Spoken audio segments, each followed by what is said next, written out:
विद्यार्थी मित्रांनो, आपण आपला नेक्स्ट क्वेश्चन सॉल्व करत आहोत. बघा आता क्वेश्चन समजून देतो. काय म्हटलं आहे क्वेश्चनमध्ये, mister Prashant filed his insolvency petition on 31 December 2015.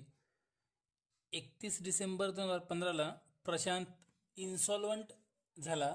His position on that date was as follows. आणि त्या दिवशी 31 डिसेंबर 15ला त्याची बिझनेसची पोझिशन ह्या प्रकारची होती. तर बघू आपण कोणता बॅलन्स कुठं घ्यायचा आहे. Creditors on open account, unsecured creditors असतात, लिस्ट ए मध्ये घेतो. बिल्स पेएबल हे पण अनसिक्युअर्ड असतात, लिस्ट ए मध्ये घेत असतो. Creditors holding lien on stock, lien म्हणजे तारण. क्रेडिटर्स म्हणजे आपलं कर्ज. स्टॉकवर आपण कर्ज घेतलेलं आहे 30,000 रुपये. आपण स्टॉकवर कर्ज किती घेतलं? 30,000. आणि खाली बघा स्टॉक विकून पैसे किती रुपये येत आहेत. हे बघा इथे स्टॉक इस्टिमेट टू रिअलाइज ₹7,000, विकून 7,000 रुपये आलेले आहेत. आणि बुक व्हॅल्यू किती रुपये होती? 25,000 रुपये. आता ही व्हॅल्यू रिअलाइज व्हॅल्यू आहे 7,000 रुपये आणि त्यावर आपण कर्ज किती घेऊन ठेवलंय? 30,000 रुपये. मला सांगा इथे कर्ज पूर्ण पेड होईल का? इथे कर्ज पूर्ण पेड होणार नाही. म्हणजे हे जे कर्ज आहे हे पार्टली सिक्युअर्ड क्रेडिटर्समध्ये आपल्याला ट्रान्सफर करावं लागेल. म्हणजे लिस्ट सी मध्ये घेणार आणि ही सिक्युरिटी आपण लिस्ट सी मधून काय करणार? लेस करणार. आता 25,000चे फक्त 7,000 रुपये आले, तर यावर जो 18,000 रुपये विकून लॉस झालेला आहे तो लॉस सुद्धा आपल्याला डेफिशियन्सी अकाउंटला ट्रान्सफर करावा लागेल. पण लिस्ट सी मध्ये किती लेस करणार? 7. 30,000 रुपये कर्ज आहे, 7,000 रुपये कर्ज आपण फेडलं स्टॉक विकून. 23,000 रुपये अजून पण द्यायचे बाकी आहेत. तर 23,000 रुपये लिस्ट सी मध्ये आउटर कॉलम मध्ये आपण ट्रान्सफर करणार. पुढे काय म्हटलंय बघा, मॉर्गेज ऑन मशिनरी. मॉर्गेज म्हणजे पण तारण कर्ज. आता कर्ज कशावर घेतलंय? मशिनरीवर. किती घेतलंय? 10,000. मशिनरीवर 10,000 रुपये आपण कर्ज घेतलेलं आहे. इथे खाली बघू मशिनरी विकून पैसे किती आलेत. मशिनरी इस्टिमेट टू प्रोड्यूस 50,000, विकून किती आले? 50,000. आणि त्यावर कर्ज किती आहे? फक्त 10,000. आता मला सांगा हे कर्ज पूर्ण पेड होईल की नाही? हे कर्ज पूर्ण पेड होऊन जाईल. म्हणजे लिस्ट बी मध्ये घेणार, लिस्ट बी मध्ये घेणार. आता बघा कर्ज 10,000 रुपये, सिक्युरिटी 50,000ची. उलट आपल्याकडे 40,000 रुपये शिल्लक राहतील, त्याला आपण नाव देत असतो सरप्लस. आता इथे अजून काय झालेलं आहे? 75,000ची मशिनरी 50 मध्येच विकलेली आहे, म्हणजे 25 लॉस पण झालाय. मग हा लॉस पण आपल्याला डेफिशियन्सी अकाउंटला ट्रान्सफर करावा लागेल. पुढे बिल डिस्काउंटेड, 7,000 रुपयाचं बिल होतं, त्यातनं लायकली टू बी डिसऑनर. डिसऑनरची अमाऊंट आपल्याला घ्यायची असते. डिसऑनरची आपण अमाऊंट घ्यायची असते. 2 ठिकाणी घेतो. डिसऑनरची अमाऊंट आपण 2 ठिकाणी घेतो. एक पहिलं घ्यायचं लिस्ट ए मध्ये, एक नंबर घ्यायचा लिस्ट ए मध्ये पहिला परिणाम, आणि दुसरा परिणाम करायचा असतो ऑदर लॉस मध्ये. दुसरा परिणाम ऑदर लॉस मध्ये. हे परिणाम का बरं होत आहेत हे मी 1 मिनिटात समजून सांगतो तुम्हाला. जेव्हा तुम्ही क्लासवर येणार तेव्हा डिटेल याचं आपण डिस्कस करू.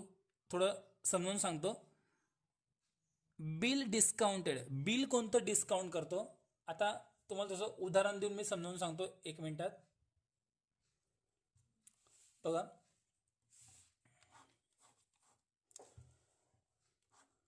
बिल डिस्काउंटेड काय असतं? समजा ए ने बी ला उधारीवर माल विकला,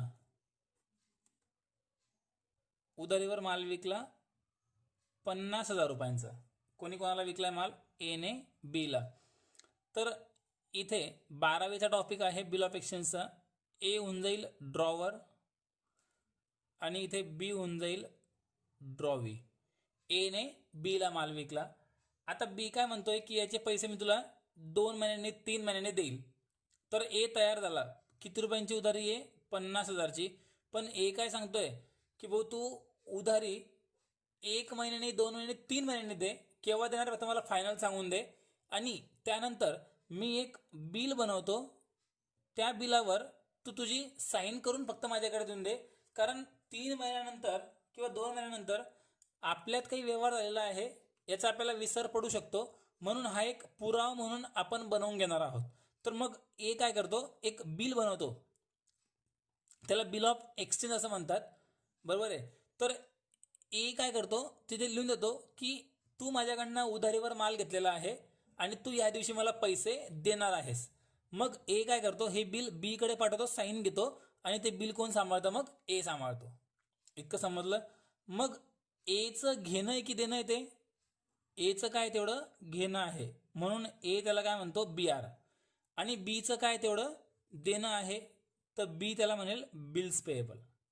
इतकं क्लिअर आहे. ए साठी काय आहे बी आर आणि बी साठी काय आहे बिल्स पेएबल. म्हणजे एचं घेणं आहे आणि बीचं देणं आहे. एचं काय तेवढं घेणे म्हणजे ॲसेट्स आहे. आता आपल्याला बीशी काही घेणं देणं नाही, ते बाबा नंतर बघू. आता हे बिल कोण सांभाळतोय, ए सांभाळणार आहे. आता काय होतंय, काही दिवसानंतर एला पैशांची गरज पडली, एला पैशाची गरज पडली, तर ए बीला सांगतोय की हे 50,000 मला देऊन टाक, पण बी क्लिअर सांगेल की अजून 3 महिने संपलेले नाहीत, तर मी तुला पैसे देऊ शकत नाही, माझ्याकडे पैसे नाहीत, माझ्याकडे ॲडजस्टमेंट नाही आहे पैशाची. ठीक आहे. मग आता ए त्याला काहीच करू शकत नाही, कारण बिलावर मुदत 3 महिन्याची आहे आणि समजा एकच महिन्यानंतर पैसे मागतोय तर तो पण कुठून देईल. ठीक आहे. मग आता ए कडे एक दुसरा ऑप्शन असतो. ए काय करतो, हे बिल घेऊन बँकेत जातो, हे बिल घेऊन तो बँकेत जातो. आता बँकेत गेल्यानंतर हे बिल तो बँकेत डिस्काउंट करून टाकतो. हे बिल तो बँकेत काय करतो, डिस्काउंट करतो आणि बँकेकडनं पैसे घेऊन टाकतो. समजा 50,000 असेल तर बँक त्यांचं जे कमिशन असेल ते काढून घेते आणि याला पैसे देऊन टाकते. समजा याला बँकेने दिले 49,000. आता हे जे बिल आहे, हे बिल कुठं आहे, बँकेमध्ये आहे. हे बिल आता जमा कुठे आहे, बँकेमध्ये. आता मुदत संपल्यानंतर बिलाचे पैसे कोण देणार आहे, बी देणार आहे. आता हे बिल ए कडे पण नाहीये, बिल कुठे चाललं गेलं, बी कडे, सॉरी बँककडे. आता मुदत संपली. आता याने काय केलंय, एने बँकेला बिल दिल्यानंतर एने बँकेकडनं पैसे उचलून घेतलेले आहेत, बरोबर आहे. आता मुदत संपल्यानंतर बिलाचे पैसे कोण देणार आहे, बी देणार आहे. जर बीने पैसे जर नाही दिले तर हे पैसे बँकेला कोण देईल, ए देईल. कसं बघा, आता मी समजून सांगतो. मुदत संपली, बँक पैसे घ्यायला ह्या बी कडे जाईल. जर बीने पैसे देऊन टाकले तर व्यवहार पूर्ण संपला. जर बीने पैसे देऊन टाकले तर व्यवहार पूर्ण संपला. बँकेचा, एचा आणि बीचा तिघांचा व्यवहार संपला. पण समजून घ्या, बँक बी कडे गेल्यानंतर बीने जर पैसे जर नाही दिले तर बँक बीला काहीच सांगत नाही, डायरेक्ट परत जाते ए कडे. आता कोणाकडे जाईल, ए कडे जाईल आणि एला सांगेल की आम्ही बी कडनं पैसे घ्यायला गेलो पण बीने काही पैसे दिलेले नाहीत. मग आता ए असं नाही म्हणू शकत की मी पण देत नाही, एला पैसे द्यावेच लागतील बँकेला, एला पैसे द्यावेच लागतील. आता मला अगोदर आता इथपर्यंत आपण क्लिअर करू. जेव्हा हे बिल बनलं होतं, जेव्हा याने उधार माल विकला होता, तेव्हा ही एची काय होती, ॲसेट्स होती. एची काय होती, ही ॲसेट्स होती. आता हे जे ॲसेट्स आहे याबद्दल आता बी जर पैसे देत नाहीये, बी जर पैसे देत नाहीये तर याची ॲसेट ही त्याची काय बनून गेली, लायबिलिटी बनून गेली. कोणाला द्यावे लागतात पैसे, आता एला. ए बँकेला पैसे देतोय म्हणजे एची काय होऊन गेली, ती लायबिलिटी होऊन गेली, बरोबर आहे. मग लायबिलिटी जर आहे, एचं काय तेवढं देणं निर्माण झालं, मग एची तेवढी लायबिलिटी होऊन गेली. एला ते पैसे द्यावेच लागतील बँकेला. ए काय करेल, आता हे पैसे बँकेला कोण देईल, एला द्यावे लागणार आहेत. मग एची काय झाली, ती लायबिलिटी झाली. पण याला आपण घेतो मग अनसिक्युअर्ड लायबिलिटी म्हणून. आता अनसिक्युअर्ड क्रेडिटरला हा झाला पहिला परिणाम, जो मी तुम्हाला बोललो इतक्यात. बघा इथे मी लिहून दिलंय, लिस्ट आहे अनसिक्युअर्ड क्रेडिटर्स.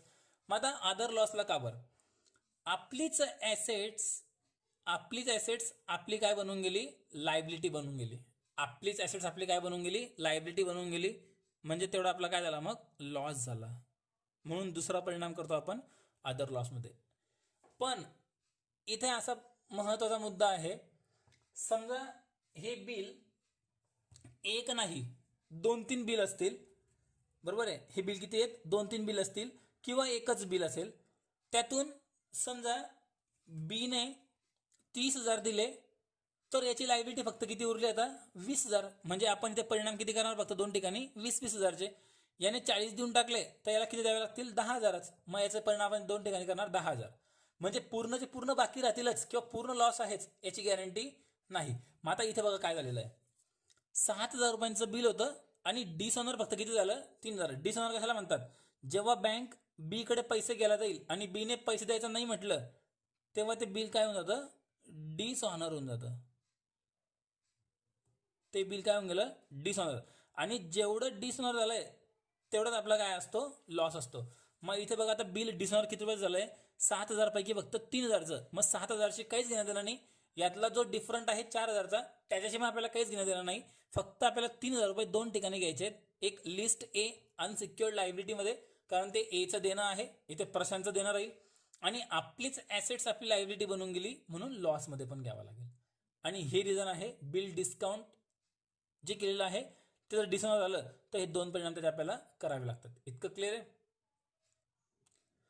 माझ्या माहितीप्रमाणे तुम्हाला हे बिल डिसऑनर झालं हे काय असतं ह्या एका उदाहरणावरून समजलं असेल. बाकी आपण क्लासमध्ये पूर्ण डिस्कस याच्यावर करू. ठीक आहे, पुढचा भाग काय म्हटलंय बघा. आता एवढं लक्षात ठेवायचं, हे बिल डिस्काउंटेड जेवढी अमाऊंट डिसऑनरची किंवा बॅडची अमाऊंट दिली असते तेवढी आपण दोन ठिकाणी घ्यायची, लिस्ट ए मध्ये पण आणि अदर लॉसमध्ये पण. पुढे क्रेडिटर्स पेएबल इन फुल. आता बघा क्रेडिटर्स आहेत म्हणजे पुन्हा देणं आहे. पेएबल इन फुल पूर्ण द्यावंच लागणार आहे, पूर्ण द्यावंच लागणार आहे. सिक्युरिटी पण म्हटलेलं नाही आहे, विदाऊट सिक्युरिटी पूर्ण द्यावं लागतंय. याचा अर्थ हे प्रेफरन्शियल क्रेडिटर्स असतात. हे काय असतं मग, प्रेफरन्शियल क्रेडिटर्स. आणि लिस्ट डी मध्ये आपण त्याला ट्रान्सफर करायचं आहे. त्यानंतर बुक डेप्ट्स. बुक डेप्ट्समध्ये गुड म्हटलेले आहेत, आपण त्याला एफ मध्ये घेतो. डाऊटफुल सुद्धा कुठे घेणार, एफ मध्ये घेणार. बॅड पण कुठे घेणार, आपण एफ मध्ये घेणार. लॉस किती होऊन जाईल बघा, 18,000चे 18 पूर्ण मिळाले, 6चे 3 मिळाले, 3 लॉस. आणि 15,650 पूर्ण लॉस. 15 आणि 3 18,650 लॉस होईल, ते पण आपण नोंद करू. पुढे कन्साइनमेंट. कन्साइनमेंटचा अर्थ होतो दुसरीकडे विक्रीसाठी आपला पाठवलेला माल. कन्साइनमेंटचा अर्थ काय होतो, दुसरीकडे विक्रीसाठी पाठविलेला माल. तर आपली तेवढी ॲसेट्स असते, ॲसेट्स म्हणून आपण लिस्ट ए मध्ये ई मध्ये ट्रान्सफर करू. 20,000 रुपयांचा होता. Estimate to realise 2,000. विकून फक्त किती रुपये आले, 2,000 रुपये फक्त वसूल होत आहेत. 18,000 रुपये लॉस झाला, लॉस पण आपण ट्रान्सफर करू. नंतर मशिनरी, यावर आपण कर्ज घेतलेलं आहे, लिस्ट बी मध्ये घेणार. फर्निचर 2,000चे 1,000 रुपये येत आहेत, यावर काही कर्ज नाही आहे, लिस्ट ई मध्ये ट्रान्सफर करू. स्टॉकवर कर्ज घेतलेलं आहे, सी मध्ये येणार आहे, त्यावरचा लॉस पण ट्रान्सफर करू. कॅश दिलेला आहे, कॅश लिस्ट ई मध्ये सगळ्यात सुरुवातीला घेऊ. कोणता बॅलन्स कुठं येणार आहे सगळं मी क्लिअर करून दिलं. आणि एक लक्षात घ्या सूचना, स्क्रीनवर जो तुम्हाला क्वेश्चन दिसतोय तो क्वेश्चन तुम्हाला तुमच्या वहीमध्ये लिहून घ्यायचा आहे अगोदर, त्याशिवाय तुम्हाला क्वेश्चन समजणार नाही. कारण आन्सर सॉल्व्ह करताना हा क्वेश्चन समोर दिसणार नाहीये. म्हणून मी जेव्हा आन्सर सॉल्व्ह करून देईल तेव्हा तुमच्या समोर वही असली पाहिजे. त्या वहीमध्ये तुम्ही क्वेश्चन बघायचा आहे आणि इकडे मोबाईलमध्ये आन्सर बघायचं आहे, तेव्हा तुम्हाला ते क्वेश्चन आणि आन्सर दोघी समोर समोर दिसतील. ही सूचना परत परत द्यायला लावू नका. पुढे ही स्टार्टेड बिझनेस ऑन 1 जानेवारी 2011. 1 जानेवारी 11ला त्याने बिझनेस सुरू केला होता विथ अ कॅपिटल ₹80,000. म्हणजे ही कॅपिटलची अमाऊंट झाली. कॅपिटल कुठे घेतो आपण, डेफिशियन्सी अकाउंटच्या डेबिटला. कधी बिझनेस सुरू केला होता रे, 1 जानेवारी 2011ला बिझनेस सुरू केला होता. आणि दिवाळखोर कधी झालेला आहे, 31 डिसेंबर 15ला झालेला आहे. म्हणजे जवळपास त्याने 5 वर्षापर्यंत आपला बिझनेस केलेला आहे. त्याने किती वर्ष बिझनेस केला, 5 वर्ष त्याने आपला बिझनेस केलेला आहे. पुढे आफ्टर चार्जिंग ॲन्युअली म्हणजे वार्षिक 5,500 ऑन इंटरेस्ट ऑन कॅपिटल. एका वर्षाचं इंटरेस्ट कॅपिटलचं किती मिळतं त्याला, 5,500. डेफिशियन्सी अकाउंटच्या डेबिट साईडला घेतो. 5,500 ॲन्युअली म्हटलंय, एका वर्षाचं आहे. किती वर्ष बिझनेस करतोय, 5 वर्ष. कुठून कुठपर्यंत, 1 जानेवारी 11 ते 31 डिसेंबर 15, 5 वर्ष. मग 5 गुणिले 5,500 जर केले, 27,500 इंटरेस्ट येईल कॅपिटलचं. मग ते आपण डेफिशियन्सी अकाउंटच्या डेबिटला ट्रान्सफर करणार. The trading shows a profit 11,500 in 2011. 2011 मध्ये 11,500 प्रॉफिट आहे आणि 10,000 रुपये प्रॉफिट आहे पुन्हा 2012 मध्ये. 2 वर्षांचा प्रॉफिट आहे. 11,500 आणि 10,000 एकूण 21,500 प्रॉफिट आपण डेफिशियन्सी अकाउंटच्या डेबिटला जाईल. अँड लॉसेस 6,000 2013 मध्ये झाला होता, 7,000 लॉस 14 मध्ये झाला होता, 9,500 लॉस 15 मध्ये झाला होता. 6 आणि 7 13 आणि 9 22,500 जो लॉस झाला 3 वर्ष मिळून ते आपण घेणार डेफिशियन्सी अकाउंटच्या क्रेडिटला. He lost ₹14,500 in speculation. स्पेक्युलेशनचा अर्थ होतो तेजी मंदी. तेजी मंदीमध्ये याचा परत लॉस झालेला आहे 14,500 रुपये, तो पण घेणार आपण नेट लॉस म्हणजे अदर लॉसमध्ये डेफिशियन्सी अकाउंटच्या क्रेडिट साईडला. पुढे while his drawing average ₹4,000 a year, एका वर्षाची सरासरी ड्रॉइंग किती आहे 4,000 आणि बिझनेस किती वर्ष करतोय 5 वर्ष. जसं आपण कॅपिटलचं इंटरेस्ट 5,500 गुणिला 5 करणार तसं ड्रॉइंग पण 4,000 गुणिला 5 करणार आणि तुमचा पूर्ण क्वेश्चन संपला. आता आपण याचा आन्सर सॉल्व्ह करू. आन्सर सॉल्व्ह करताना व्हिडिओची साईज थोडीशी कमी करण्यासाठी मी काय करणार आहे, फॉर्मॅट पूर्ण आखून ठेवणार आहे आणि फक्त आपण त्याच्यामध्ये आता अमाऊंट पुटअप करणार आहे. थोडंसं मी व्हिडिओची साईज कमी करण्यासाठी तेवढी ॲडजस्टमेंट करतो. ठीक आहे, आता आपण आन्सर सॉल्व्ह करू. क्वेश्चन तुमच्याकडे वहीवर लिहिलेला असला पाहिजे. क्वेश्चन वहीवर लिहिलेला आहे, समोर मोबाईल बघताना क्वेश्चन समोर असणं आवश्यक आहे. बघा विद्यार्थी मित्रांनो, तुमच्यासमोर पूर्ण फॉर्मॅट मी आखून ठेवलेला आहे. सेम फॉर्मॅट तुम्ही तुमच्याकडे आखायचा आहे, मग तुम्हाला बॅलन्सेस ट्रान्सफर करता येतील. एवढा तुम्ही स्क्रीनशॉट काढून घ्या आणि सेम फॉर्मॅट वहीवर लिहा. सॉल्व्ह करताना तुम्हाला एकदम बरोबर आठवेल की आपण कोणता बॅलन्स कसा घेतला आहे म्हणून. ठीक आहे, आता इथे बघा हा कॉलम जो आहे ग्रॉस लायबिलिटीचा, हा काही जास्त इम्पॉर्टंट नसतो म्हणून त्याला थोडंसं मी हाईड करतो, कारण इकडच्या साईडला हे सगळे बॅलन्सेस तुम्हाला व्यवस्थित दिसले पाहिजे म्हणून. आता आपण बॅलन्सेस ट्रान्सफर करू. सगळ्यात पहिले पद्धत लक्षात घ्या, लिस्ट बी आणि लिस्ट सी जे आहे ते सगळ्यात पहिले क्लिअर करून टाकायचं. लिस्ट बी आणि लिस्ट सी सगळ्यात पहिले बॅलन्सेस ट्रान्सफर करून टाकायचे, कारण हे बॅलन्सेस ट्रान्सफर केले की मग आपला क्वेश्चन एकदम सोपा होऊन जातो. नंतर फक्त बॅलन्सेस ट्रान्सफर करण्याची आपल्याला गरज पडते. तर आता लिस्ट बी आणि list C, fully secured creditors आणि पार्टली सिक्युअर्ड क्रेडिटर्स. बी आणि सी मध्ये येणारे लोन कोणते कोणते आहेत बघा. वरती तुम्हाला दिलंय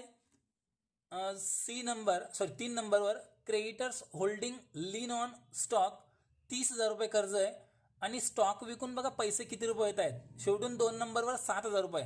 हे कर्ज पूर्ण पेड होणार नव्हतं म्हणून आपण त्याला सी नंबरचं नाव देऊन ठेवलेलं आहे. मग आता सी मध्ये घेऊ आपण त्याला, लोनची अमाऊंट लोन मध्ये घेऊ. लोन आहे 30,000 रुपये, लोनची अमाऊंट आहे 30,000 आणि शेवटून 2 नंबर बघा स्टॉक विकून पैसे किती येतात. स्टॉक विकून पैसे किती आले 7,000. 30,000 मधून 7,000 पेड झाले. अजून लोन किती पेड करायचं बाकी आहे 23,000 रुपये अजून पण लोन पेड करायचं बाकी आहे. आता याला काही सिक्युरिटी आहे का, याला काहीच सिक्युरिटी नाही म्हणून ती अमाऊंट आपण बाहेर घेऊन टाकली. इथपर्यंत क्लिअर झालं. हे झालं partly secured creditors clear. Partly secured creditors complete झाल्यानंतर आता आपण लगेच घेऊ फुल्ली सिक्युअर्ड क्रेडिटर्स. दोघांपैकी तुम्ही कोणतं पण अगोदर घ्या, पण दोघी अगोदर कंप्लीट करा मगच पुढे क्वेश्चनला सुरुवात करा. यामुळे क्वेश्चन तुमचा थोडा सोपा होऊन जाईल. आता फुल्ली सिक्युअर्डमध्ये कोणती अमाऊंट येणार होती बघा. वरतून 4 नंबरवर दिली क्वेश्चनमध्ये मॉर्गेज ऑन मशिनरीवर एकूण 10,000 रुपयांचं लोन आहे आणि खाली बघा खालून पण 4 नंबरवर मशिनरी विकून 50,000 रुपये येत आहेत.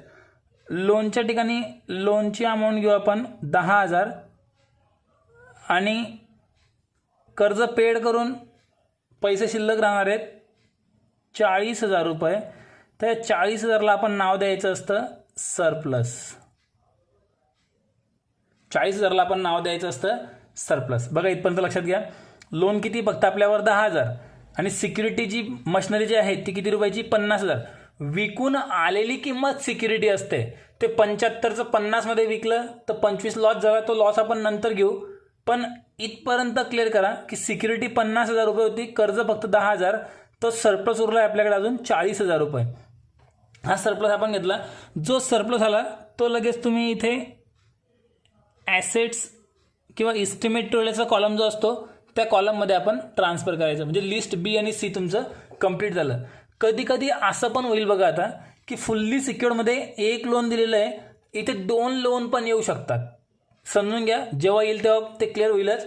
इथे 2 लोन येतील म्हणजे 2 सरप्लस पण येणार आहेत. किंवा असं पण होऊ शकतं की आता हे 50 मधून 10,000 पेड केले, 40 उरले.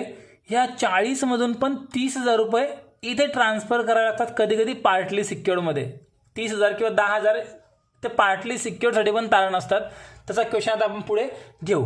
पुढे 2 लोन इथे संपवून टाकले. आता स्टार्टिंगपासून फक्त बॅलन्सेस ट्रान्सफर करायचे आहेत आणि आपलं नेहमीचं काम जे आहे, जी लोनची अमाऊंट आहे ती तुम्ही फक्त इथे ग्रॉस लायबिलिटीमध्ये लिहून घ्यायची.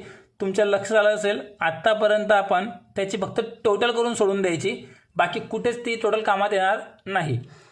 स्टार्टिंगपासून बघा, आता स्टार्टिंगपासून क्रेडिटर्स ऑन ओपन अकाउंट 40,000 इथं लिहू आपण. क्रेडिटर्स ऑन ओपन अकाउंट 40,000 रुपये, याला काहीच सिक्युरिटी नसते म्हणून अमाऊंट बाहेर. बिल्स पेबल 9,200, हे पण आपण इथेच घेणार आहोत. अनसिक्युअर्ड क्रेडिटर्स आहे, बिल्स पेबल 9,200 रुपये. यानंतर creditors holding lien on stock झालं, मॉर्गेज ऑन मशिनरी झालं. बिल डिस्काउंटेडचे दोन परिणाम करायचे असतात. एक लिस्ट ए मध्ये म्हणजे ह्या इथे एक परिणाम आणि ह्या अदर लॉस मध्ये दुसरा परिणाम. पण कोणती अमाऊंट घ्यायची, जेवढी अमाऊंट डिसऑनर असेल तीच अमाऊंट. मग इथं म्हणायचं बिल डिसऑनर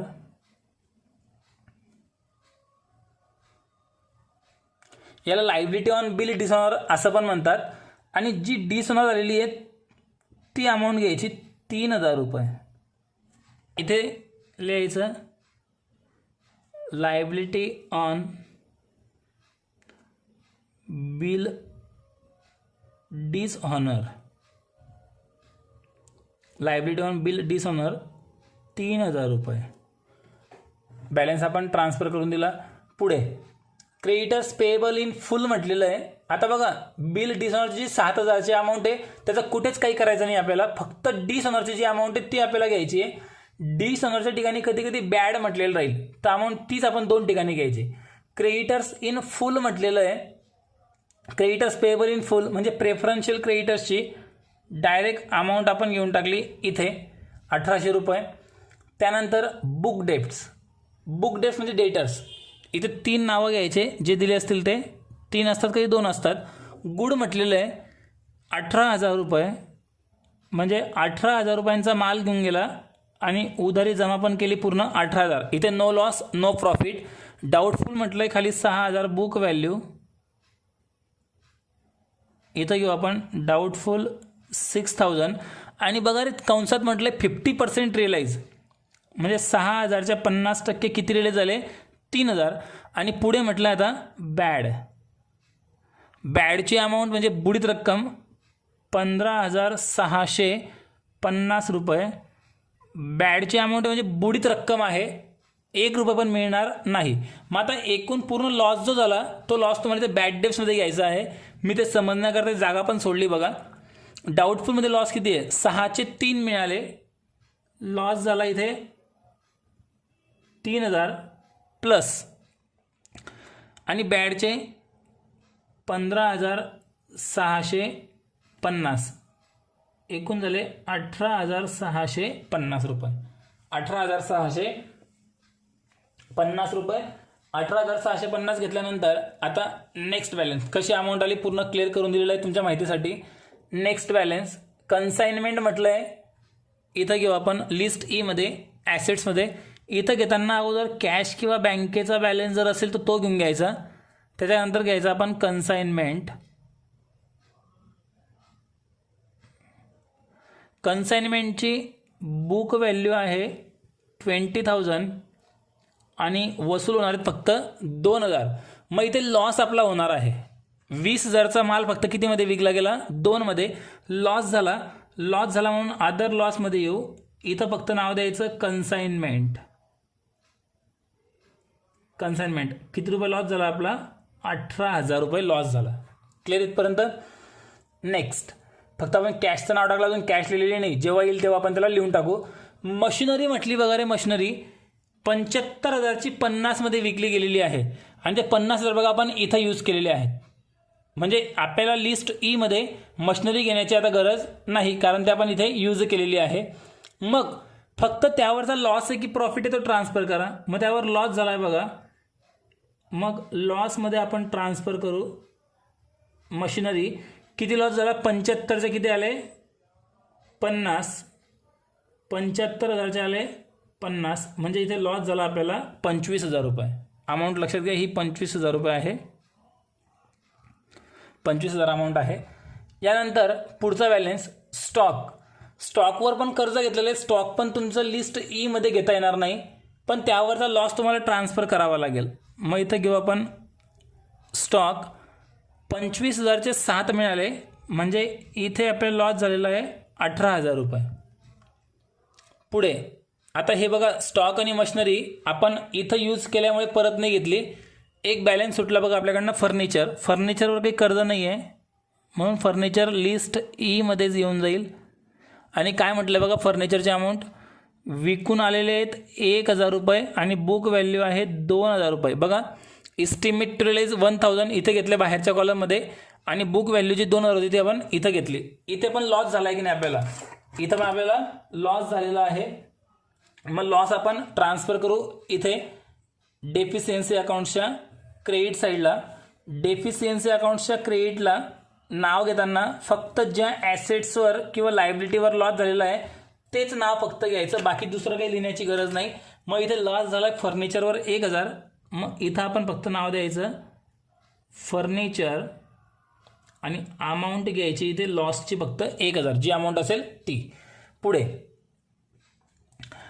कॅशची अमाऊंट. आता बघा, फर्निचरच्या वरती आणि खाली मशिनरी स्टॉक होतं, ते मशिनरी स्टॉक ॲसेट असून पण आपण ॲसेट्समध्ये घेतलेले नाहीत, कारण त्यावर कर्ज होतं, त्या अमाऊंट आपण इथं यूज केल्या, त्यावरचा लॉस प्रॉफिट मात्र आपल्याला लिहावा लागतो.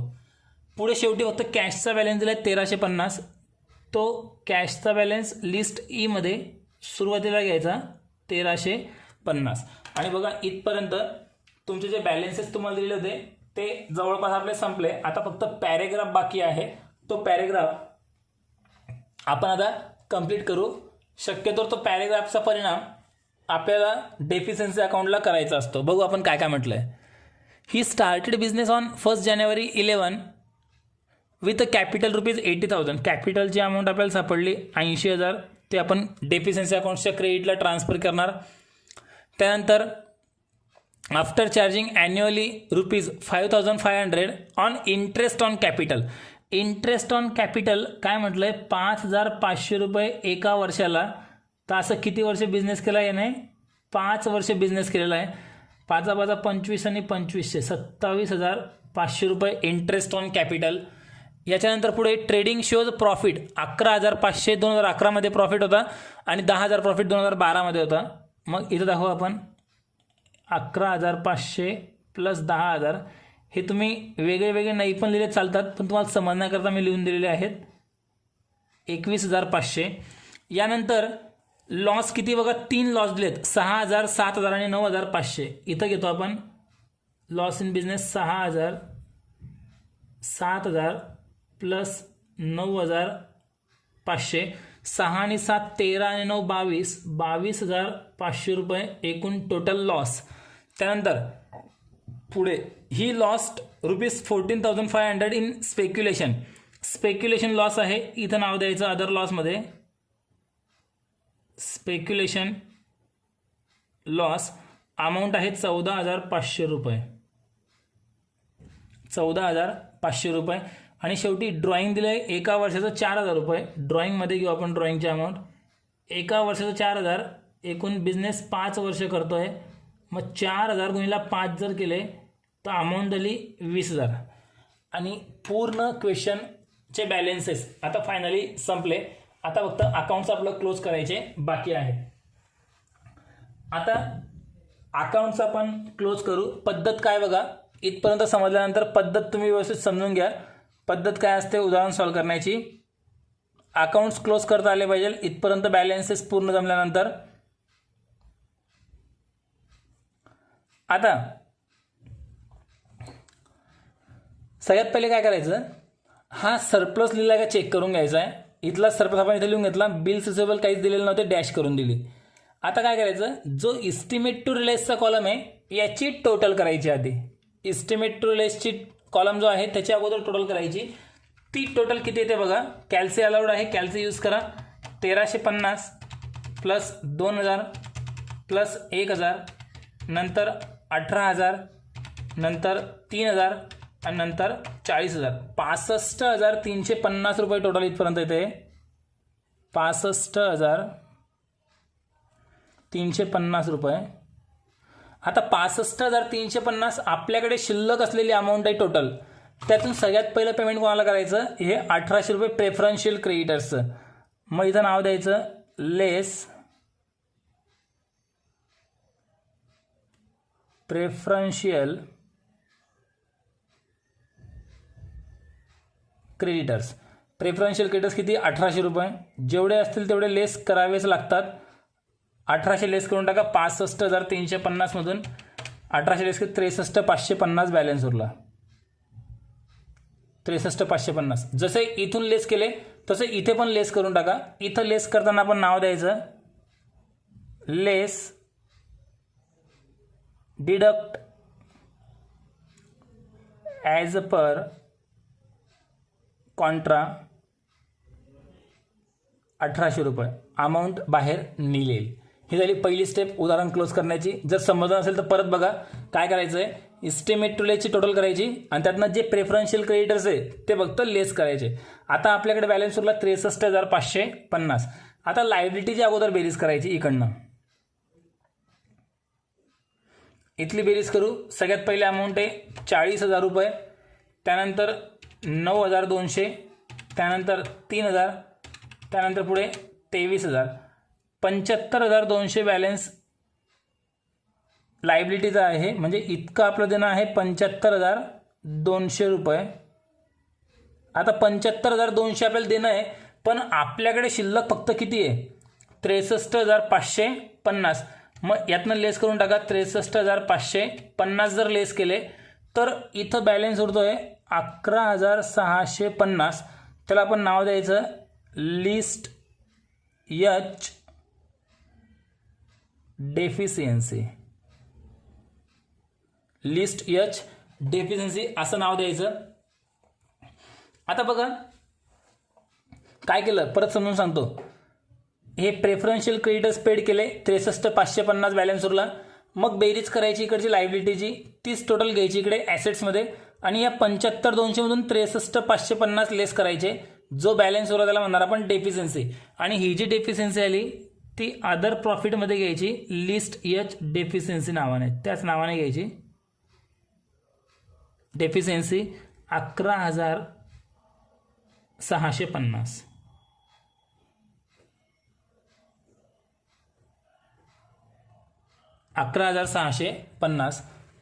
मग आता बघा 11,650 घेतल्यानंतर आपल्याला टोटल करून घ्यायची आहे. दोघी साईड सारखे आलेत. आपला आन्सर बरोबर 80 प्लस 27,500 प्लस 21,500 प्लस 11,650 41,650. इकडची बेरीज करू आपण. 22,500 प्लस 18,650 प्लस 20,000 प्लस 3,000 प्लस 18,000, त्यानंतर 25,000, पुन्हा 18,000, 1,000 आणि त्यानंतर 14,500. 41,650 करेक्ट. दोघी साईडची टोटल जर सारखी येते तर आपला आन्सर बरोबर. इथं काय होतं बघा, पुस्तकात भरपूर ठिकाणी मिस्टेक आहे म्हणून ही टोटल बरोबर येणं कंपल्सरी आहे. जर पुस्तकातले अमाऊंट आपण घेतल्या तर बरेचसे क्वेश्चन, आपण मागचा क्वेश्चन पण बघितला असेल, जो विराटचा क्वेश्चन होता, लॉस इन बिझनेस कुठे दिलेलाच नव्हता, मग तो ॲडजस्ट करून जो माहिती होता तो आपण लिहून घेतला. असं मिस्टेक असतात म्हणून शक्यतोवर आपलं इथे बॅलन्स टॅली होत नसेल तर क्वेश्चनमध्ये पण मिस्टेक असू शकते. ठीक आहे. आणि पूर्ण क्वेश्चन तुमचा इथे संपेल.